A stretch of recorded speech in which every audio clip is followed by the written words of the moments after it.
I wanna rub and jam up. I wanna rub and rub up. I wanna rub my body on your body. Rub my body on your body. Let me rub my body. Your body.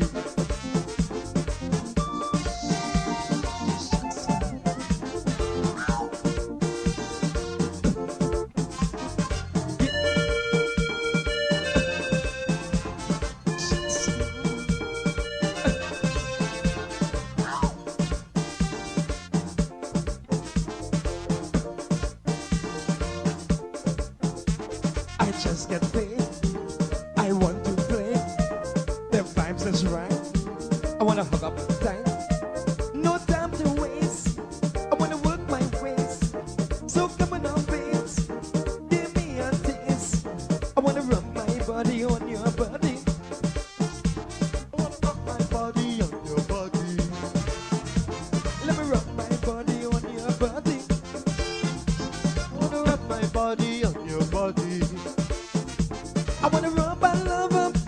I wanna rub and kiss up. I wanna rub and jam up. I wanna rub and rub up.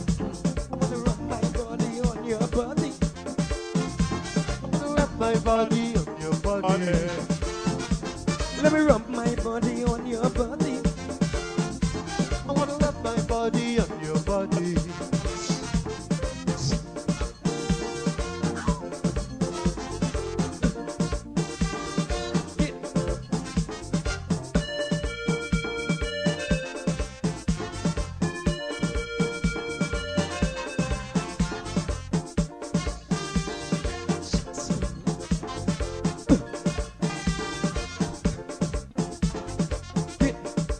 Pulling on.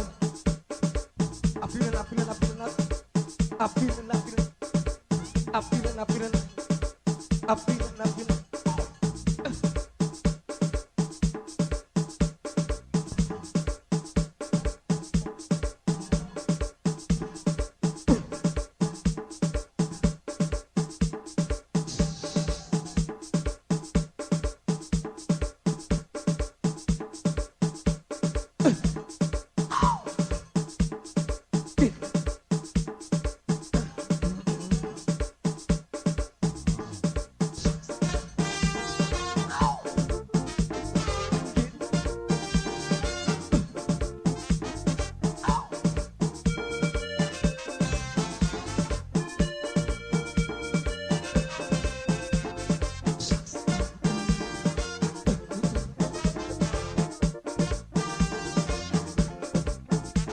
Smoke in my brain. I wanna do my thing. Work up a sweat until I soak in wet. Rub your body, show no mercy. Because I'm feeling tipsy, I'm feeling freaky. I wanna rub my body on your body. I wanna rub my body on your body. Let me rub my body on your body. I wanna rub my body on your body. I wanna rub and love up. I wanna rub and kiss up. I wanna rub and jam up. I wanna rub and rub up. I wanna rub my body on your body. I wanna rub my body on your body. If you are looking to have your statutory declaration, affidavit of income, identity, damage or lost passport, lost license, tenancy agreement, agreement of settlement, power of attorney, last will and testament, and certification of documents, then you need to visit the Alistair Collins firm, located at the Killian Mall, 162 Lamaha Street in Georgetown, between Camp and Waterloo Street. Alistair Collins is a commissioner of oaths and a justice of the peace. Make certain you visit him or call for more information at 649-6410 or 685-6448 or 503-1451. And there's adequate parking available. Go down to the Alistair Collins firm and have all of your legal issues settled and brought to the fore. Alistair Collins firm. Contact them at Alistair Collins firm. That little ditty we used to torment our teachers with when we were kids goes something like this. Onward, upward, Mary had a go. Day by day she tied it to a rope, till at length they got bust the rope, and Miss Mary had to run behind it. We had a lot of fun with that, but do you actually know how beautiful these words are? Here's the Song of Guyana's Children by W. Hawley Bryant.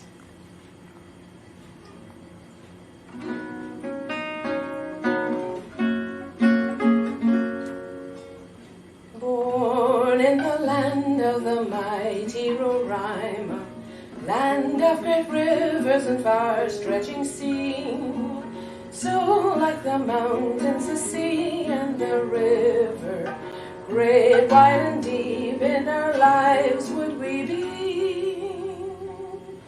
Onward, upward, may we ever go, day by day in strength and beauty grow, till at length we each of us may show. All right, hey, good evening. Mark Benschop here. Look at that guy. Look at him right there. Someone that we ought to salute, someone that we have to say he has paved the way for a lot of things, right? Colin Powell, Cole and Powell, Jamaican parents, born and raised in the Bronx, New York, mom and dad from Jamaica. Oh yeah, mother and father, Jamaicans. They were from Jamaica. And so this guy went through the ranks. He joined the military, and look, general. He was, Defense Secretary under George Bush Sr., Joint Chiefs of Staff, U.S. Secretary of State, you name it. All these things, Colin Powell. Oh, yeah. Salute to this great man. But aside his little politics, a great man, a disciplinarian, is no longer with us. Colin Powell died today at the young age of 84. Now we're hearing COVID-19 complications or whatever. I'm not here to speculate or to talk about what he has died as a result of. I don't know. I just don't know. All I know is that he has served humanity well. Salute to this great man. Salute to this hero, Colin Powell. General Colin Powell. Salute to that great man.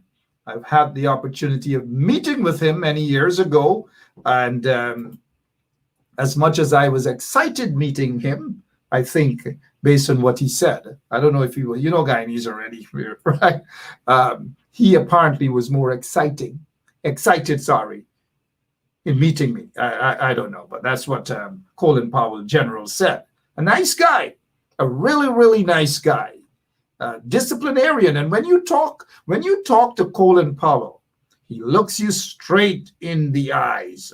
And so when people look at you straight in the eyes and you turn away and you blush and think, they're able to read you. But when you look them back straight into the eyes, it's sometimes difficult for them to read you. So I stood there like a soldier, looking at the general. Look at this picture.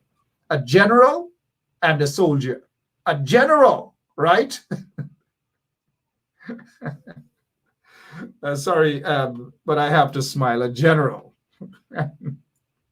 A general standing there. Colin Powell, thank you so much for what you have done, man.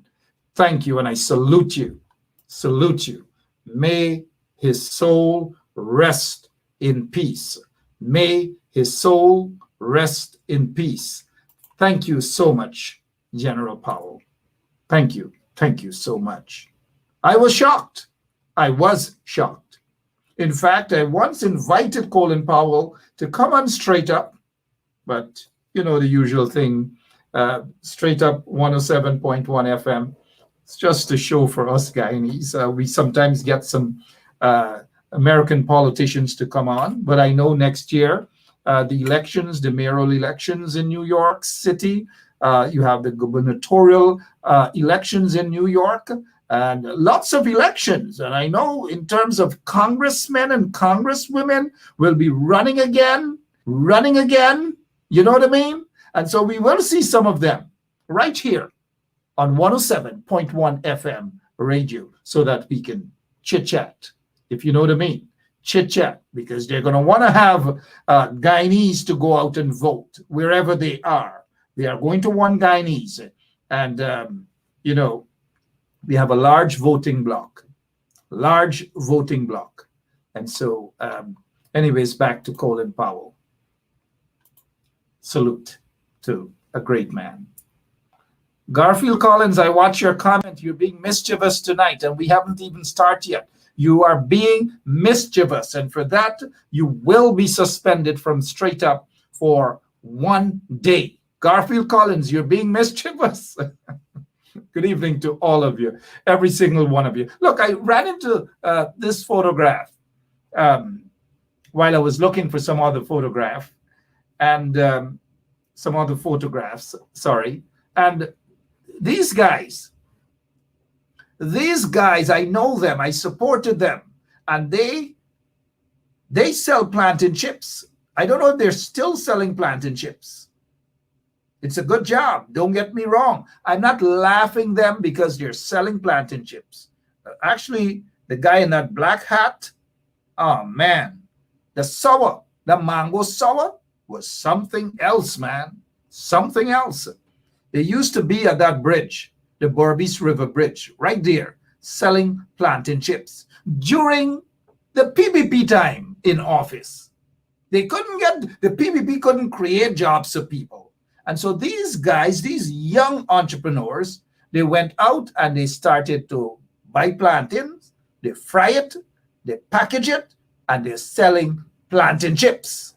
So when the PPP folks come on this program or whichever other program, right, and they talk about David Granger and APNU-AFC and plantain chips, no, people were hustling under PPP and Jack Deere regime with plantain chips. They were selling more plantain chips under the PPP and dog food because the PPP cannot create jobs for people. And now again, let me make this clear. These guys, they're probably older now, hard workers, right there at the bridge, selling plantain chips under the PPP, not under Granger, under the PPP. Lauren Garnett, you guys know what I'm talking about. Fresh and nice plantain chips. And don't you all love the sound? Especially when back in those days when the Torani boat, when you go from Rosignol to, and this is for some of the people who never went to Berbice, like our operator Lemon and others, never went to Berbice, right? From Rosignol to New Amsterdam when we took that ferry, right? And all these guys, not just these guys, but the plantain chips guys come around, chip, nuts, nuts, all sorts of things. 101 of them flocking you. Nuts, chips. You know, plantain chips. Right, those were some good days, man. Good days. I bet some of the young people listening can't remember those plantain chips thing. Can't remember those plantain chips days. Right? J.R. Crawford is going to be on.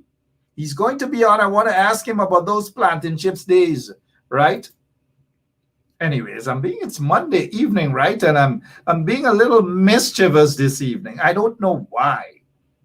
I just don't know why I'm being a little mischievous. I wonder why, right? Look, before we get into some other stuff that I want to deal with, let me get these things out of the way first. This here is good. The teacher who died as a result of negligence at the New Amsterdam Public Hospital. Her mother was on the show earlier in the day on 107.1 FM. This is the young lady there, right?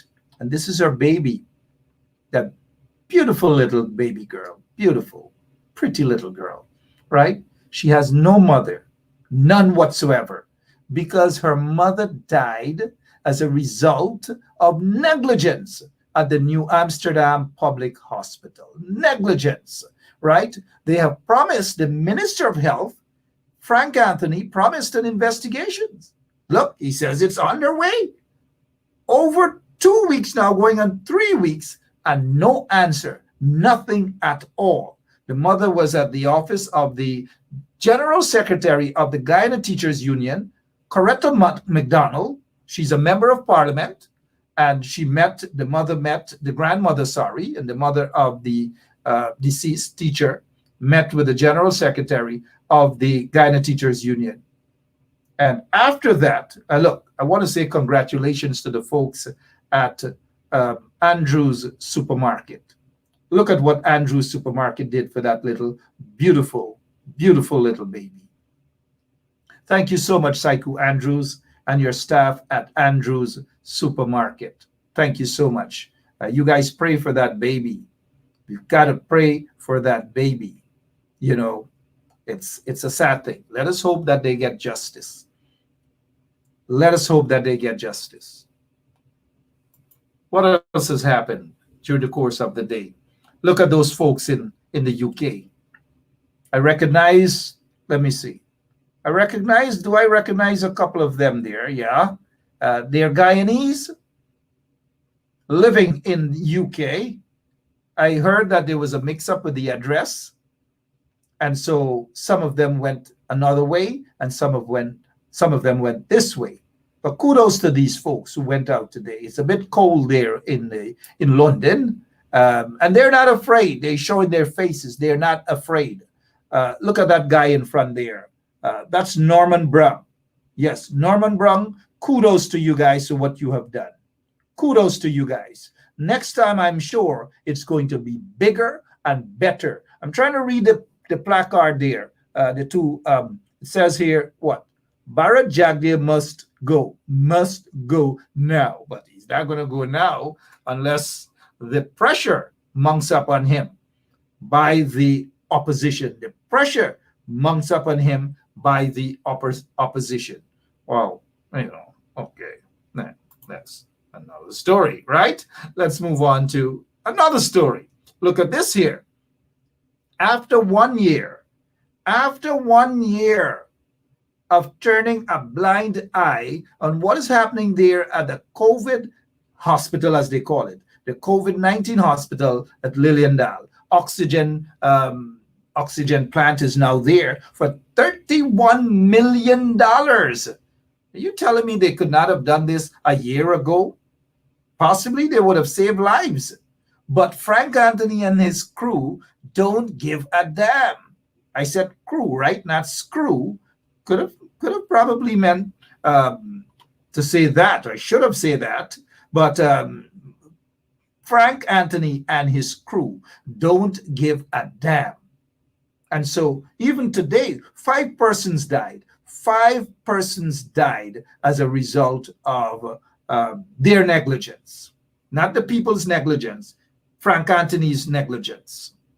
And I have absolutely no apologies for that. So meanwhile, people are dying left, right, and center.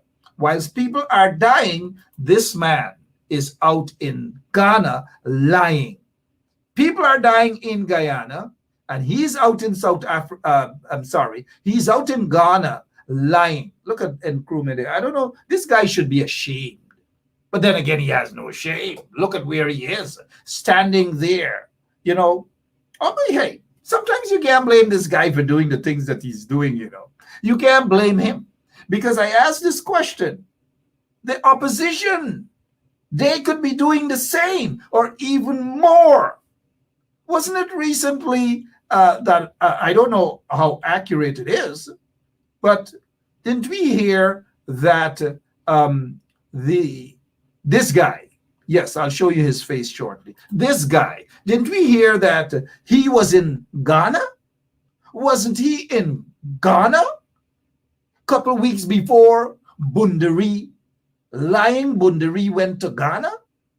Wasn't that guy Joseph Harmon wasn't he in Ghana? So if he was in Ghana, and I hope someone can correct me, because I thought that's the report. that he was away and he'd be visiting Ghana and so forth. If he was in Ghana, yes, then why didn't he visit these things so we can see some photographs? Why didn't he visit some Guyanese there? Why didn't he go on some radio stations there? And all these different things. And now I don't know what was the purpose of the visit of this guy, Joe Harmon, in Ghana, whether he was in Ghana or not. But I was under the impression that he was in Ghana. And if he was in Ghana, then why was he so quiet in Ghana? And now this guy is now in Ghana and he's not quiet. He's busy. Can you blame him for being busy? And are you guys going to spend all day talking about him being busy in Ghana when Joseph Harmon should have been busy also, but he wasn't? I don't know, man. But look, this guy lies a lot. He lies. I don't know how come this statue, I think I saw somewhere in Nkrumah there is laughing at him because they know that this is a mockery. Because there he was in Ghana at a radio station doing an interview, lying his teeth out, lying about things in Guyana. Lots of things he lied about. Lots of things he lied about. I don't know, but we're going to get to that. All those lies that he peddled. All those lies he peddled. Every single one of those lies he peddled. We will get to that. Trust me, we will get to that. And now let's go to this. Paramakatoy. Oh yes, Paramakatoy. Teachers. Paramakatoy secondary school teachers locked out of the school because they are not vaccinated. Now, the teachers, some of the teachers are saying, I was in touch with some teachers and folks from that community, Paramakatoy, and they're claiming there's no way to go for PCR testing. There's nothing, absolutely nothing. But yet they are going to shut these teachers out. They're going to shut them out of the school because they're not vaccinated. They're still continuing with this nonsense, still with this crap. Still with the scrap. Meanwhile, the shadow minister of education is supposed to be what's her name? Somebody remind me of her name. She was the minister of education. What is she really doing? She hasn't been saying much about this. Or is it MP Coretta McDonald is the shadow minister of education? I don't know, man. I don't know. I have J.R. Crawford is going to join us shortly. J.R. Crawford. Somebody says that he's putting on shirt and tie and all these different things. You know, I hope J.R. doesn't come on this show with shirt and tie this evening. Nicolette Henry, yes. And don't forget to call her the Honorable Dr. Nicolette Always Absent Henry. If she is always absent, then why? Why is she even an MP? I don't know. Well, forget it. She's probably doing research, man. They need her to do research. Lots and lots of research. Research upon research upon research. Again, good evening to all of you. Every single one of you. Look who is here with us this evening.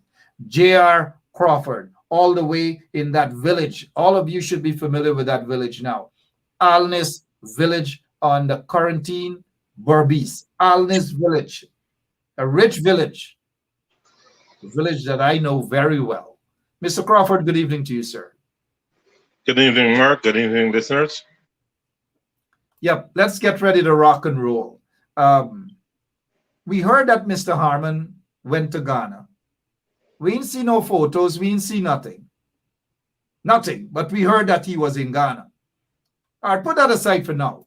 But Bundari was in Ghana for a couple of days, and it looked as though Bundari was all over lying. He probably went to strip clubs and all these different things, you know, I saw him in an interview, and he's talking about, he doesn't want a third term. He never really did anything for a third term, and he didn't do this for a third term, and all. And I'm sitting there, I'm like, really?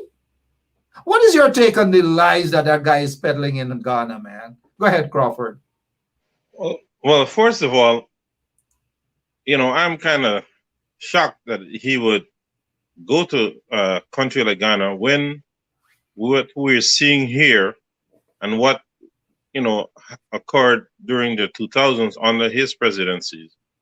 It's kind of strange that here in Ghana we are being persecuted, and then he goes into the same ancestral grounds and try to be all hunky-dory. And then we, like you rightfully said, the coalition leaders, all those who are on all these platforms, saying, how much they care about what happens to the people here. We haven't seen any objection or anything of them with what Guyanese of mostly black descendants and the other races that support the coalition, the persecution that we've seen and what we're experiencing on a daily basis. They haven't addressed any issue. And mind you, if it is true that Mr. Harman went to Ghana and knowing that BJ was going there, what was his purpose?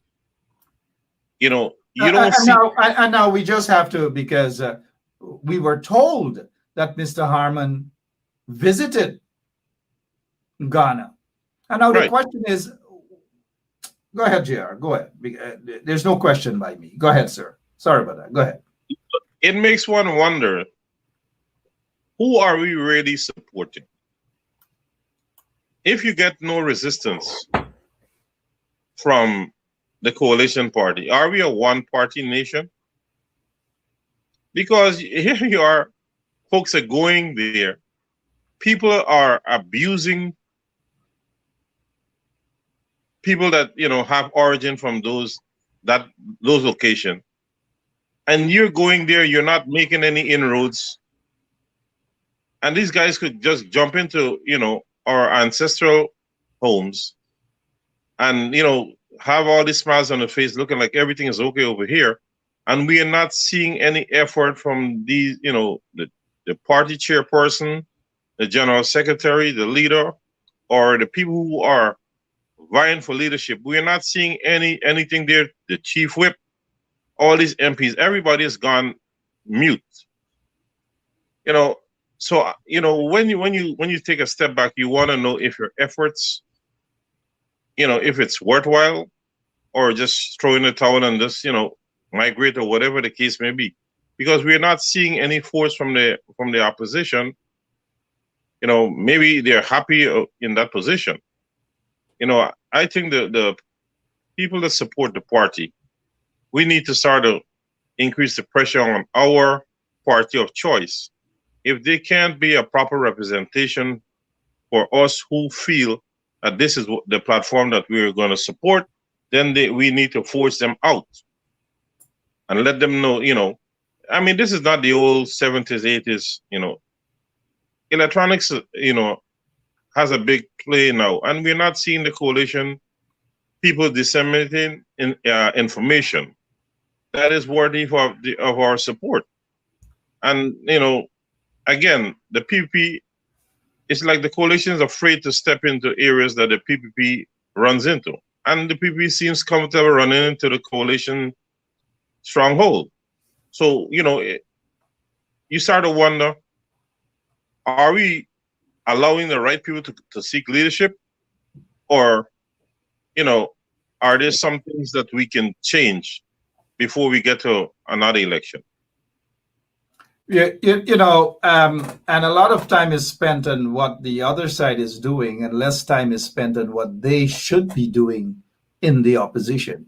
Well, Mark, if Bundari visited Ghana, and Bundari is out masquerading probably with a tight miniskirt or whatever else and high heel shoes, lying to the people of Ghana, then I'm saying if Mr. Harmon was in fact in Ghana, then Mr. Harmon should have been visiting the Guyanese, because they have a small Guyanese community there. They have other stuff there.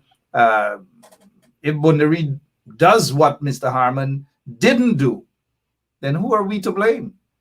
Mark, one of the things that, if Mr. Harmon was on a private vacation, fine.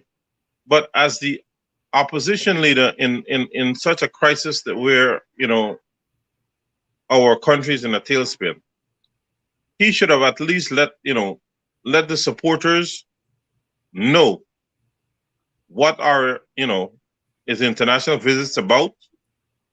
Are we making friends? Are we trying to help Guyana go forward? Because here it is that it's been said that certain people are not able to do proper work. And here it is that the installed government ministers can go to the very base of where many Guyanese have roots to seek advice into the oil and gas industry. It's shocking. You're saying in one hand that, the people here in Guyana are not worthy to be in certain positions, but you're seeking advice and help into how to manage oil and gas from a country, the same people that you're condemning. So you see where, we're dealing with forked tongues here. And, the coalition is not grabbing the limelight. This is a perfect opportunity where we can go out there and put it out there that, we're good enough to give advice to people about oil and gas in one area, but we're no good here. And try to get support from, international people. But again, that's what I said. When the coalition was in office, for some strange reason, they never found the time to make friends. They never found the time to seek international bodies to be on their side to sell their vision. I mean, the vision was there, the 10-year whatever plan. You mean to tell me that wasn't sold to the international organization to see where they wanted to transform Guyana from where it was to where it should be? And, we're looking at today, the coalition is a lost entity. There is no international backing. And, it's sickening. It seems like there are some. I wouldn't say that they're a lost entity. I still have respect for the few MPs who are working and the few councillors who are working. So I'm not going to throw them all under the bus. I'm not going to paint all of them with the same brush. But the bulk of them, man, they leave a lot to be desired. What if some of them who are looking here tonight, before you go, the MPs are not the one who's calling the party shots. We are looking at the chair, the general secretary. Where are these folks now? How are you the general secretary of the PNC again? I forgot. Isn't it that lady with a big afro? Like I recall once I heard her talking to somebody. Wah. Oh, I'm not Ali. Sorry. Wah. Like I said, what they might have been valuable years ago.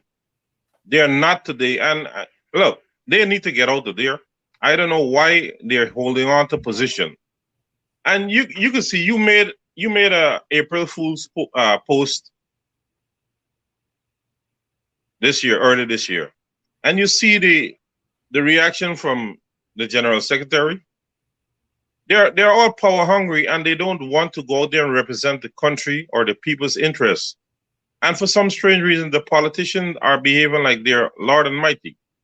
No, they're employees of the people. They need to be out there. If you can't go out there, then get off the podium and let somebody else take it. And it's time now for a younger generation to get an opportunity to show leadership, and they'll bring different ideas. And I'm sure that they will work better to unite this country and to help people to live in harmony instead of having people going, with this race nonsense. Let me ask you this, JR. People are just getting tired of trying to call the opposition out, the APNU-AFC. People are tired of telling them that they have to go out there, that they have to do more. People are just simply tired of that. What next should we? Because I am one of those folks who I'm very tired of them and their sort of laziness towards the politics of the country. And again, I'm not tired of all of them. I know there are a few of them who are working. What should the people do with these folks, man? What should the people do? Let's hear. Mark, honestly, if there was a proper third outlet, the people that wants to, to progress, they should go forward and change their support politically. But unfortunately, we don't seem to have a proper third force. And honestly, we need to get on the ground and harass these leaders. If they want to be leaders, they need to step on the ground, or, let them know we'll stay away from the polls. It is what it is. I mean, it's a hard choice, but that's what it is. The coalition don't seem to be in a hurry to improve Guyana's position. And, everyone may think it's just politics. It's not. It's the economics. I mean, it's our healthcare system, our security. Our lackluster behavior is causing us to lose billions of dollars in natural resource. That is money for our children and grandchildren, and to make this country a better place. But unfortunately, we are not, because if you don't have a strong political opposition as you are now, the ruling government will run rogue and you can't do anything about it. There will be no accountability for anything. All they're doing are mumbling all the time. They're not out there trying to band together.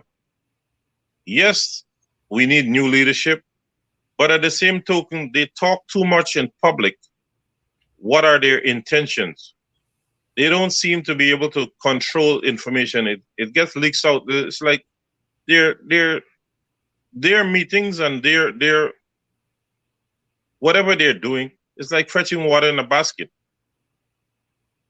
So it's a shame to see what the party has gone to when Mr. Granger was an active leader of the party to now.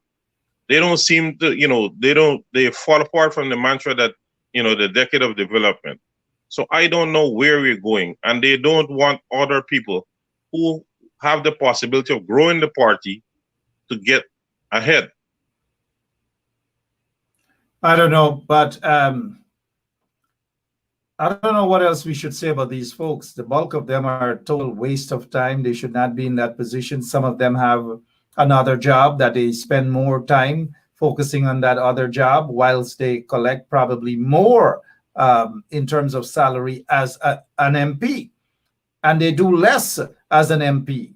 They go into communities less.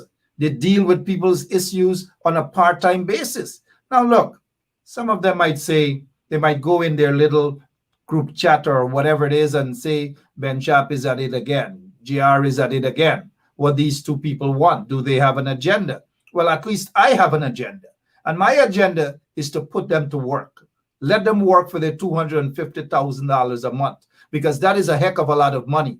And when they don't want to do their work, when they want to play lazy politics, lazy opposition, and get the people, have the PPP running away with all sorts of things, and the people who voted for them in the APNU-AFC, the coalition, are not getting proper representation, then it is my business to call them out, whether they like it or not. I don't know, man.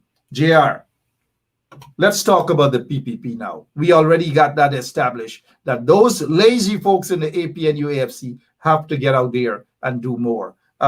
Let's talk about the PPP and all the corruption and the discrimination and all these things. What's happening in Berbice? Well, remember they were promised to have an investigation in the flood relief.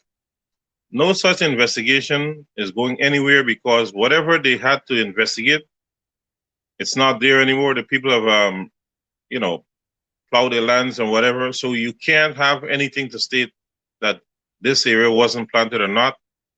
And the PPP are having a free reign in Region 6 for all I can say. Because again, the the coalition seem not to be wanting to be on the ground. You have so many MPs, they're not organizing any meetings or any gatherings to get information from the ground so as to, for us to have a proper foundation of how to behave when they get to Parliament or when they're having any international communication, nothing.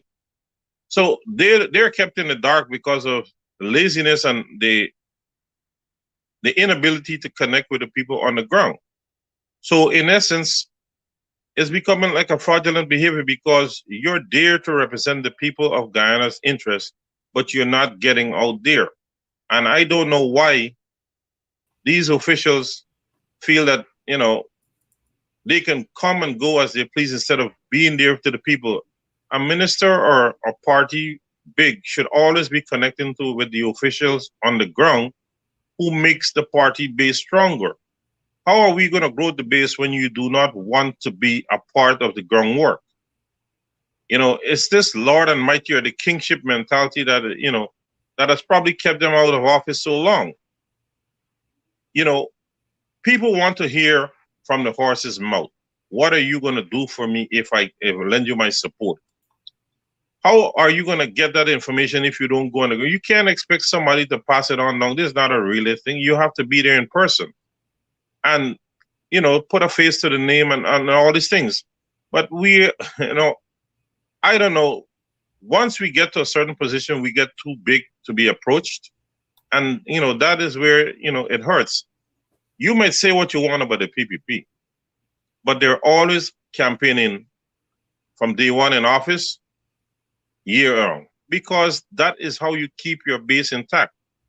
The way the coalition looks at, they go and they plow a piece of place, they stick the plant in the ground, they water it 2 times, and they go back and sit at home and expect everything going to be okay, and then they'll go and pick the fruits.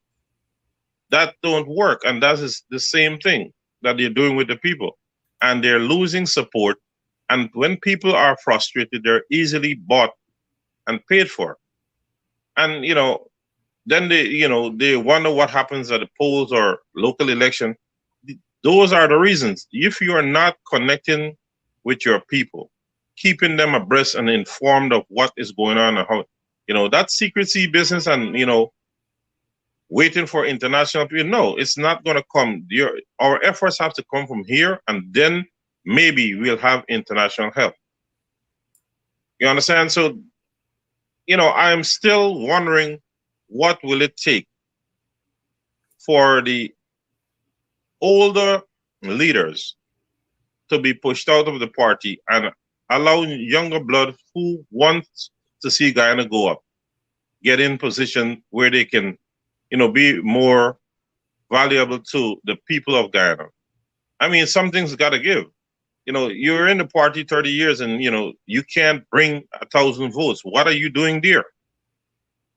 Many of them are in position and they can't pull votes. It means that you are not. I have an issue with saying that the older ones should go. I think that it should be a mixture of everyone. Young people like myself, middle-aged people like you, and older people like Christine Figueroa and others, Henry Dolphin and Diane Duguid and all of them who are watching, older folks like them, right? I'm just because I know that there are a lot of young members of parliament who are goddamn lazy, visionless.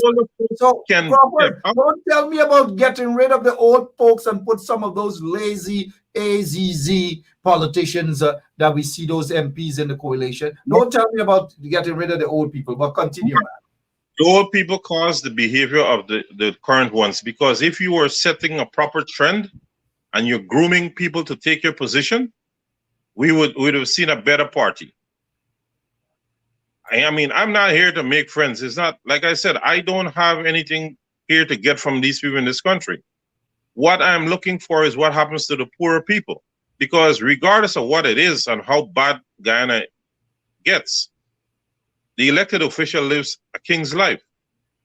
And it's unfair to the natural citizens who are there down below and they're not cared for. I don't care if you're black or Kudi or well, good. JR, it's for me, and I'm being very honest about this, it is not about kicking the older folks out and putting the younger folks. They get some young folks who are trapped, young so-called politicians who are trapped in an old man or old lady's body that they can't function. I'm not talking about, but they just can't function as politicians, right? They are visionless. They have no idea as to what needs to be done. So that is why I'm saying there need to be a mixture of everyone. Because if you get rid of the older ones and you put all the young ones there, God help Guyana. Trust me on that. Hold on a second, right? When the politicians that are sitting there, the dinosaurs, didn't they find the notion that you have to train your replacement? They have never groomed people with the proper foundation to be leaders of tomorrow. The problem is they are always domineering. They will be leaders until they're dead. People, if we are in leadership positions, the first thing a good leader do is start to select proper people that who can replace him or her. We haven't seen that in the coalition. They're always there. You had 5 years in office. Could you have groomed the next generation to take your place? It's not all about old people must be in there to guide things. Yes, they have the understanding and knowledge, some of them. But look at what some of them are doing to the party. They had enough time to groom and to allow people and to pick and choose people who have the proper intelligence and the will and the love for the country and give them opportunity to shine, trust them into position. It's like a business. If you look certain ethnic groups, they'll start a business, and when they get to a certain point, they will start to trust their young children into the business and stand back and watch them operate. And if they're making a mistake, they'll point it out. So listen, sir, this is how you do it. And that's how you have a second generation of good business people. So don't tell me. Here what is needed, Mr. Crawford, apart from the young people. Here what is needed, apart from the young people. Because we have seen in the UK, in Canada, in the United States of America, congressmen, women, congresswomen, senators, they run for office for years after years after years after years. And you know why some of them serve for 5, 6, 7, 8, 9, 10 terms. You know why they're reelected and reelected and reelected, even though they are as old as you or even older than you. They're not as young as I am, but most of them are old like you. Now, because they go to the constituency, to their people, and their people re-elect them. Now, if we have a system in Guyana where our members of parliament are elected directly by the people of their region, regardless of whether they are young, middle-aged, or old, people are going to make a decision that I want to vote for Mark because he's young, he has a vision, or I want to vote for old man J.R. Crawford, or old lady Marla Alicock, or young lady Nadia Dummett, or whatever. People will make that decision based on policies, based on issues, based on what you can do as a politician, as a representative for the people of your region. They're not going to vote for you because you are young and good looking or whatever. They don't usually vote for that. They vote on issues and policies and what you can do. So say, for example, the people of East Berbice Region 6 elect you to be their MP. And you go in there as a young man. And you are there, and you cannot serve in the best interest of the people. Next elections, an old man like me may defeat you because my interest or my energy and my vision for that region might be way better than you. So the people now will decide, let us give Benschop a chance. Let us give Cheryl Andrews a chance. Let us give Ingrid Carter a chance. And so forth. Let's give Lynette Scotland. Now, I'm saying unless and until we get to that point where the people decide directly who their MPs should be or who their representatives should be, things are going to be the same, where we're going to keep complaining, get rid of the old people, get rid of the old people. Continue, JR. Sorry that I'm sorry about Mark. that. Continue. What's the average age of the coalition senior reps? Pardon me? They are out of touch with today's political growth. They're over 55 years old. I noticed somebody is saying, in terms of the representatives, hear what Brenda Ballers is saying, that Mark, that is foreign. Of course that is foreign. But Mark, why is it, if it is foreign, if this now is foreign, how come we get Halloween, we get all kind of American holidays in Guyana, but when we're talking about changing the political system, we're now hearing that it's foreign? Go ahead, Mark. Go ahead. Mark, yeah. The coalition folks have lost touch. There's only one objective: money and spotlight. That shouldn't be. The people's interest and the country's interest as a whole should be our number one priority with anybody that has major representation in this country. Look at the average age. People have, are not alert with certain economics, certain electronics. It's like Gaisuku. The same old broken down way, slavery way. That's what they're pushing until now. Our political base should have been mixed a long time, so the older ones should step out. You and I both know a grandpa could have been a good car driver. Certain age, you're there on the road, but you're not there anymore with your reflexes, so you need to step back. I'm not knocking old people, because if I live long enough, I'll get there. What I'm saying, they need to step out. People with different ideas. We have so much, the world of change, and Guyana is still in the Middle Ages. And you're telling me that they should be sitting there? Say what you want. The opposition went younger, right? They might be square pegs in the wrong hole, but at the same time, they're setting up for a younger generation to hold on and hold the coalition at bay all the time by giving them experience. How do you get better? You get experience. You have to make false. People will lead you on and correct you as you go once your intentions are good. So the coalition could be annoyed or whatever crap they're saying, but look at our behavior. They go out there and they protest, or they make all these statements for a week, and then they go for 2 months hibernation. For what? Research. They're doing research. Good, but if you had a younger mind, they would be clicking more. Right? Look, I'm not knocking Mr. Harmon, right? For the 10 days that Mr. Ford was running the PR, he was out there almost every single day.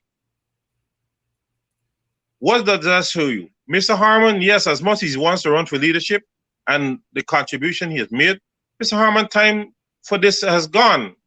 The ship has sailed. He needs to step back and try to educate and, look and source a younger generation who has Guyanese interests at heart and promote them in the party, but don't be up there all the time, because they're missing the boat. They're not competing. They're playing second fiddle to the PPP, and they just got removed from government. What does that tell you? Look at the cost of living. Look at the pressures. Look at our education system. Look at our health system. Look at the security system. If they can't do it as shadow ministers, then seek people that they could have little bodies who are responsible for certain areas to disseminate information to the public. If you can't do it as a minister and you don't have enough backing or financial help, then divide the opposition MPs and give them their responsibilities. It takes a brain surgeon to do that. Come on, Mark. Look at the crime rate. Look at our streets. Nothing is safe anymore. The COVID is gone. It's still going, and you just have the same beating of the same drum.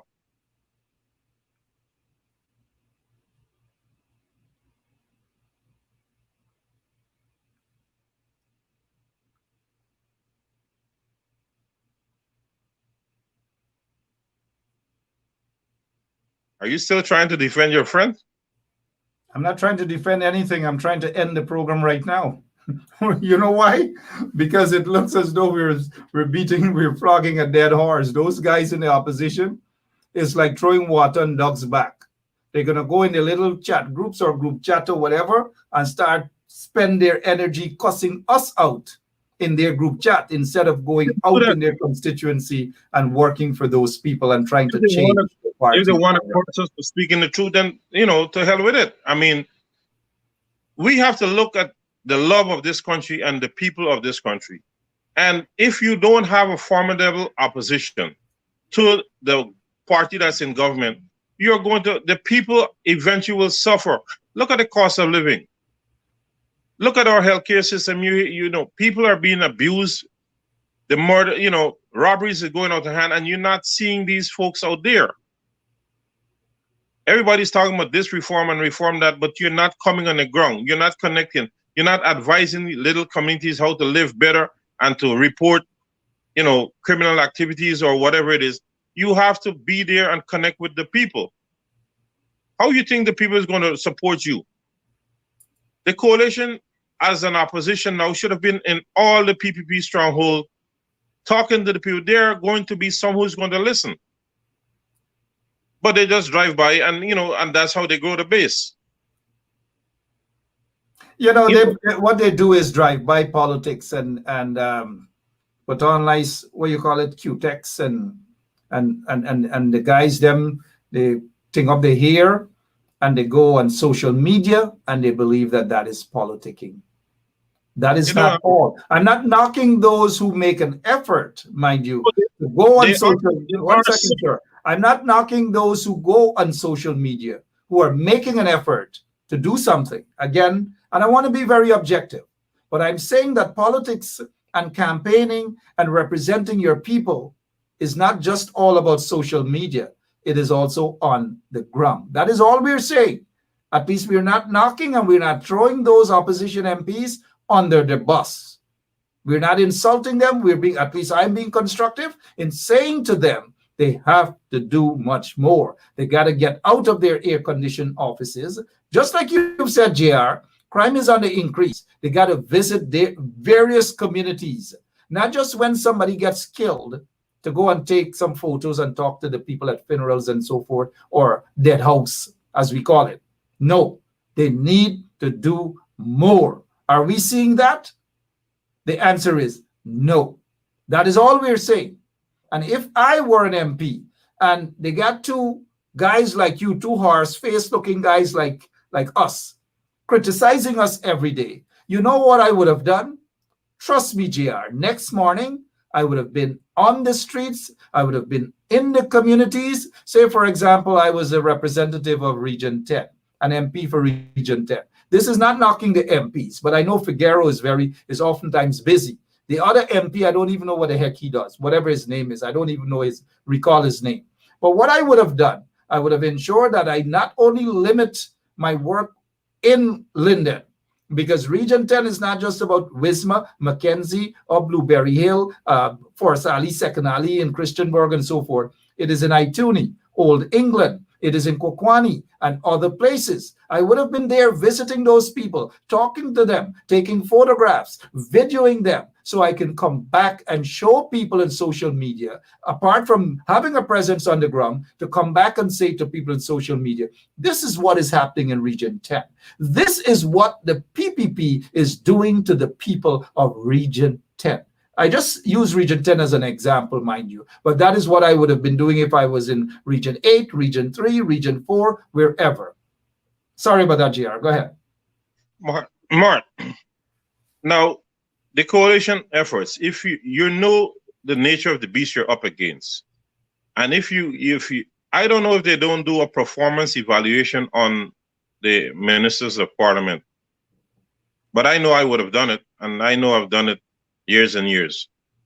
If you know there's someone cannot give you 100%, because you have lost ground, you need MPs to be on the ground to grow the base. If someone cannot be there as they should, then they need to be replaced. It's not that they're not good for the party. If they have a job that they rely on more than the MP position, let them give it up and find a replacement that would help to work where your message is being spread on the ground in person. And that way you can educate. And, if every day an MP hits the ground and can convert 5 people to support the party, look at the gains over the year. But for some strange reason, you only see a limited amount of ministers of parliament that are doing work. Most of them are doing photo ops. But when the real change to increase our party base or send a message out there or to educate people, there are very few. And when I could recall one MP saying our boots on the ground, and I drove around looking for amount of support that the coalition supposedly had on the ground, and they weren't there. And I got really upset because you don't put out information that is not correct just to look good, because it will backfire on you at the polls. Yeah, right. So, I would like to see the coalition people. They have to stop grumbling and going in this secret meeting saying that Crawford and Benschop keep hitting them. Go out there and be a team player. They should compete with each other, saying, how good of a reputation or I'm building or the people I'm getting in my constituency as compared to you. They should be boasting that I'm growing in my area, but instead of that, they're getting annoyed that you're beating them up. You have to beat them up. If they were doing a good job, you and I wouldn't be saying things that hurt some of them. There are very few ministers that are there that you can give a passing grade to. Look at, for example, before we go, GR, I thought a lot of MPs should have been out to show solidarity with what happened to Paul Slow. Only one turned out, and that's Coretta McDonald. It's not like they weren't aware that this man was being charged. It's not like they weren't aware that this man was appearing in court. But look who turned out. One member of parliament turned out. I don't know. JR, we've got to do it. What's hurtful in that part? They knew Mr. Slow was attending court for 9 o'clock. You mean to tell me that the ones in Region 4, our so-called big base, couldn't have been there and wait for him to arrive in court to show support? You know what? GR, rest yourself. Rest yourself. You think them MPs don't have other things to do? Them MPs busy. They get other things to do. They get research. They get all sorts of things. You and Benschop, rest your big dotish self, man. JR, we got to go, my friend. We really have to go. But I get your point. It's always a pleasure.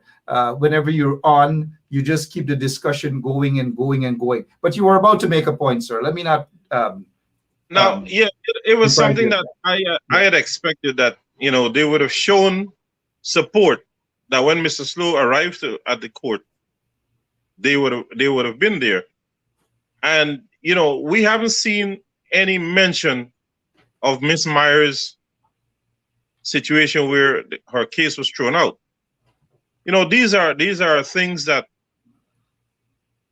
they should expand on, and to show that, we are blamed for this, but here the law found out that there isn't any such evidence to go after this person, and this is what it is for the others.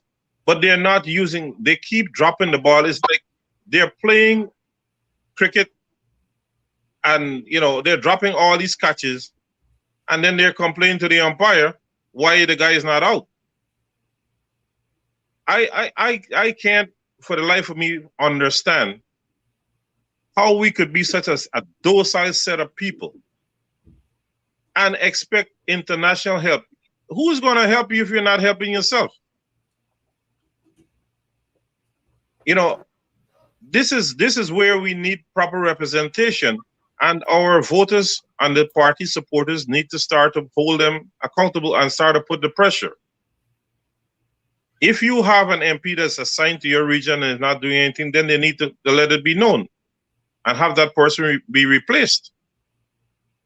If we were to have snap election now, what would they expect? A grand turnout? You know, I think it's going to be very tight because there are thousands of PPP supporters are fed up of the PPP, fed up of the sort of governance. So don't feel that they're not. Mark, Lots of Mark, them, lots of them are fed Mark, up. Every Mark, day we see it and Mark, we hear it. Mark, Yes, sir. I don't buy it. You know why?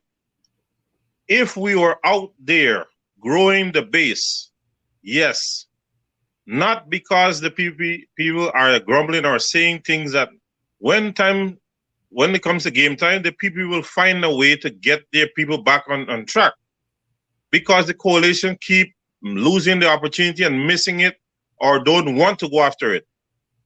And again, if you look at the big guns of the coalition, how much support they garner. Many of them are stuck in just a circle. They can't, people are saying this one is the big bomber for this region. They can't draw a vote in the next region because they're not going and helping. If everybody put in their 2 ounces, the party would be stronger because it's a broad message. But they're not sending the message out there.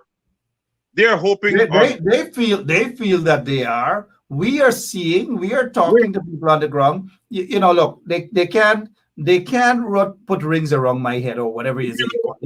They can't paku me because I'm not like some who have been out of Guyana for 25, 30, 40 years. You know what I mean? I know what is happening on the ground. You know one of the weaknesses of the coalition? I don't know, man. But the coalition leaders, many of them are very vindictive and narrow-minded and selfish. And hence the reason why people don't like them. I don't care what they can say, whatever they want. They can't grow the base because of their attitude. Many of them are even borderline racial. You can't have that in today's society because the coalition. You think a change of leadership would make any difference? Mark, there is a few good people who can grow that party within the next 3 months, but they are not allowed to ascend. They're some good people. They're not older. And any of them running for leadership? No. They can't even get to the front. And I'm talking about 6 or 7. You got me swinging in my seat. You got, all over because you're throwing some serious punches. Listen, I don't like Mark. I don't care who is annoyed at me. I have spoken and I've listened to a few younger people in the 40s and 50s who could make excellent leaders. They're not going to get to the front. I was surprised that we have an ace in the finance department that was very, very much underused in our government. We have people who could have expanded in agriculture, never got an opportunity. Or oil. We talk about the PPP putting square pegs in round hole. We did the same thing. And, we should have been able to pull the plug early to stop the bleeding. But this party loyalists and, this buddyism went above the country's interests. And the poor people never got what they rightfully deserved. And, at the end of the day, if a political party cannot work for the poor, it's useless supporting it. Because the rich, as long as you're rich, you can afford the luxuries of life. What about the poor people? We still have a couple of minutes, but I really have to go. I disagree with you on this point. And let me explain myself. I do believe that after 23 years of massive corruption and a destruction of Guyana at every level, apart from the citizens being murdered extrajudicially and otherwise, drug lords taking over the country and these things. Let us not be fooled, Mr. Crawford. It wasn't easy for the coalition to mop that country out, to mop the blood stains, to mop out and start to correct and straighten out the problems, the police force, the judiciary, and all these things. It wasn't easy. And there are enough people out there who believe that Rome was built in a day and Granger should have just taken a broom and sweep everything out, and it becomes clean overnight. It was a process, and I do believe that the coalition meant well, apart from some square pegs and round holes and some flat-foot hustlers and so forth. I give the coalition 1 second, sir. I give you time. And you're my co-host too, my friend. But let me finish. I'm simply saying, Mr. Crawford, that I am not going to sit here and totally condemn the coalition, because that country, when they took it over in 2015, it was a total mess, corruption at every level. And look at what the Granger administration did. Weed out those corrupt individuals, charge those corrupt individuals. But because of certain people in the DPP, certain people in the judiciary, and all of these things stymie the process, and those political vagabonds in the police force that ensured that evidence disappeared and all these things. Now, trust me, if the coalition had gotten their 5 years more that they deserve, that I believe that they won, we would have seen a different Guyana. The PPP is not easy. Look at what's happening now, and they're only in office through installed means 1 year now, my friend. And look at what is happening. Yes, the coalition made mistakes. Yes, there were some square pegs in wrong holes. But yes, we've got to give Jack the jacket that they meant well for Guyana, right? But in 5 years, 3 years of which, 2 years of which they were fighting because of a Judas, right? And also, let us take into consideration, it is not easy to run a coalition government for 5 years. In Israel and other parts of the world, it collapses within 1 to 2 years. But in Guyana, it was for 5 years. And I'll say this to some of the AFC people. It wasn't easy with what some of the AFC folks wanted and what they demanded. It wasn't easy at all. Close off, Mr. Crawford, before we go. You take however much time you want to close off. Go right ahead. I listened to all what you said. If you go back on several programs, Mr. Granger meant well. And if you remember what I said, because of him, I joined the coalition. And remember what I've been tooting all the time. If we go out there and connect to the ground, Mr. Granger never had a full support from the start. So whatever was done under Mr. Granger's tenure was a miracle, considering the AFC was tugging at the PNC and the other parties from the very next day they got in office. I haven't knocked Mr. Granger hard, you know. What I didn't like about Mr. Granger is when he handed over the election, we could have used an address to the nation to let the supporters know why you walk away, because at the end of the day, president or not, he was employed by the people. And stick up in there for a second. I agree with you 100%.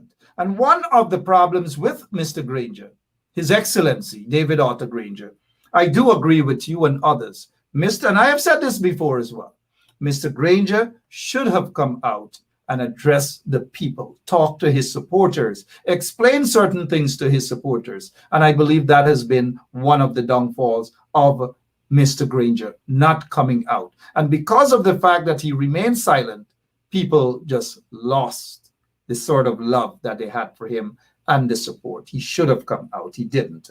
But sorry that I interjected. Continue with your closing remarks. Now, look at each ministry. They were not performing, and they were hiding certain information from the leader. You know, they were thwarting stuff. Some departments, some ministries were engaged in some funky business. Yes, it was 23 years, and then you had the coalition practically had 3 years. But if you had gone in there with the proper mindset of keeping the connection going on the ground, it would have helped the coalition much faster. The judicial system, it wasn't worked the right way. You see how it played out. The police, it wasn't done with any massive sweeping changes. You see what happened. The agriculture. I disagree with you on that police front. because a lot of people do believe that changes could just come. And if the PPP has its way right now, they will clean up the entire top brass, except Hickens and a couple of the other political police officers there. But there's a procedure. Just like I know that people are saying that Granger should have gotten rid of the DPP. It wasn't Mr. Granger's problem. Yeah. It was a security minister. You know, coming in, who the culprits are. The president doesn't have to change anything. He delegates and he gives each ministry to do their job. There's some ministries who didn't. No, I agree with you with the ministry, but we saw lots of changes within the Guyana police force. Lots of changes. We saw and we knew policemen who were afraid to even take a bribe. We knew that there were policemen. 1 second. There were policemen who were afraid to pull their trigger and injured and kill people. The SWAT team that killed that man are in Boston. Had it been under the APNU-AFC Granger-led government, that would have never happened. Other things that we're seeing, people are being killed and police corruption, it would have never happened under a Granger-led administration. Mark, the change was never in place on a long-term basis. You see how quickly the police department went back to the old ways? You see how quickly? If there was enough massive change, that it was something that's important. It wasn't done the right way. And that is the reason why it's back to square one so easily. The coalition you mentioned about, it's not easy to maintain a coalition. We all know that. But if you notice, our Constitution gave us a little bit more leverage than the rest of the world in the terms of presidential powers. And in a way, it benefits us if it's in the right man's hand. So, yes, the rest of the world, the coalition governments do fall apart in 2 or 3 years. Again, it comes to greed and, you know, square pegs in round hole, because you have the people who don't have a common interest. Don't feel that I am not appreciative of what some of the achievements of what the coalition achieved during the 5 years. Lots of achievement, far more than the 23 corrupt years and the brutal, bloody years of the PPP. The coalition did lots, not some, lots, Mr. Where the coalition problem arrives? You see where it came from? Question? Yes. Which factor of the coalition started to give the problems? Well, look, maybe we can discuss that at some other time. But we're looking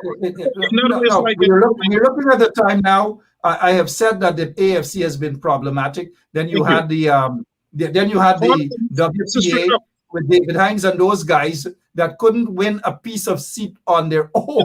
Understand creating all sorts of problems too, right? So it was a coalition. Where the pull came from. Pardon Look me? at when the voting, the block, look at the pull, where the pull came from. The PNC pulled the votes because everybody was there to live the good king's life on the salary. And that's what I'm saying. If you have MPs there and they can't connect to the people and send out our message, then you need to get them out. Fair enough. If you haven't, if somebody offer me a job that I have to be a people's person and my grocery store is taking up my time and I'm not going, I need to tell the people, listen, I cannot be 100% effective, and can you find someone else? That is where the dignity comes in. Somebody is saying here, look, let's include. This person is saying, here what? Mark don't want to hear the truth. Sometimes people have to hear the facts. Now, this is all I'm saying, that I know because I've been on the ground with boots on the ground. I am saying that the coalition was not perfect. I'm not saying that they were perfect. Sorry. Mistakes were made. But when compared to the 3 years of not necessarily solid, they have done far more than the PPP in their 23 years in office. That is what I'm saying. And so because of looking at their track record with regards to extrajudicial killings, the coalition, 100% times better than the PPP that was slaughtering people left, right, and center, torturing people, wrongful incarceration, and so forth. Let us move on from there. Look at almost under the PPP, every single day, high sea piracy. Fishermen were being beaten, murdered, they disappeared, all these different things under the PPP. Under the coalition, these things disappeared, right? So there are lots of things that we can give, and I'm being objective in giving the coalition credit for their short time in office. If the PPP were allowed to be in office for an extra 5 years out of their 23 years, gosh, we probably may not have had a Guyana. And so I'm trying to be fair with the coalition. Mistakes were made. The first set of mistakes, they talked about an increase in salaries. When Harman said he has no apologies for nothing, I thought that was the biggest blunder in the beginning of their administration. The other thing, ministers and others, they didn't want to listen. Most of them didn't want to listen to people because they felt as though they know it all. That was a big mistake they made. And they have paid for that, albeit this regime is installed, but they have paid for that. Now that they're in the opposition, all we are simply saying is learn from your mistakes. Do not neglect the people. Go back on the ground. Meet the people. Get off of social media. Get off of Facebook. Go on the ground. Go in the trenches. Go in Blackbush Polder. Go in PPP stronghold areas where PPP supporters are fed up with the PPP. Gain friends. That is all that we're saying. So it is not that I don't want to hear the truth. I don't know what you're talking about. I don't know what exactly you're talking about. But JR, we really have to go because our operator, Lemon, has a bunch of kids that he has to take to school in the morning. Your closing remarks, sir. Your closing remarks. At this juncture, what I would like to see is a more active coalition support unit. If you know you can't be on the ground, give it up to somebody else. This is no time to play. We are losing as a nation the opportunities to increase or better our health, our security, our financial, our social, and even our recreational happiness because we are not getting the services from our country to trickle down to the people. And the coalition do have a lot of younger people that can stand up to this current installed government because they have lesser of a baggage. Too many of the stalwarts have baggage. They need to step out, and they should step out for the love of country. Don't tell me that the party need all this experience. You know the funny part? Maybe David Granger have to come and save the party again. Good night. We'll stick at that. We'll stick at that. JR, outside of that, how things otherwise, man? How's the village? Well, you know, it's the same way. I'm just here struggling quietly. I mean, just hoping for the best or a turnaround. Christmas coming around the corner. What's happening? You're going to get horse racing there at Alnis? What's happening? Oh, no. Horse racing is on a hold right now. And they're claiming with the COVID spreading and so on. But, you know, if you look at the market system that we have, it's like a sardine packing in the market. The horse racing could have operated. But, hey, you know, the ones in charge said no. So there's nothing more you can do. So for now, I'll take the hit and, you know, I'll survive. But Mark Benschop, I hear you say that coalition had a lot of flatfoot hustlers. Of course they had a lot of flatfoot hustlers. We know who those flatfoot hustlers are. Trust me. Some of them are still around. We know who they are. I stand by that. But it doesn't mean that the coalition didn't do well. Could they have done more? Hell yes, they could have done more, but they had to fight amongst them, different coalition partners and all these different things. They had to do that. It wasn't easy, but compare all I am saying, compared to the 23 years of those vagabonds in office where hundreds of people were slaughtered, people were tortured, people were incarcerated wrongfully, and all these things, and drug lords were in control. Come on. That is where I give the coalition the thumbs up, the nod over the PPP any day.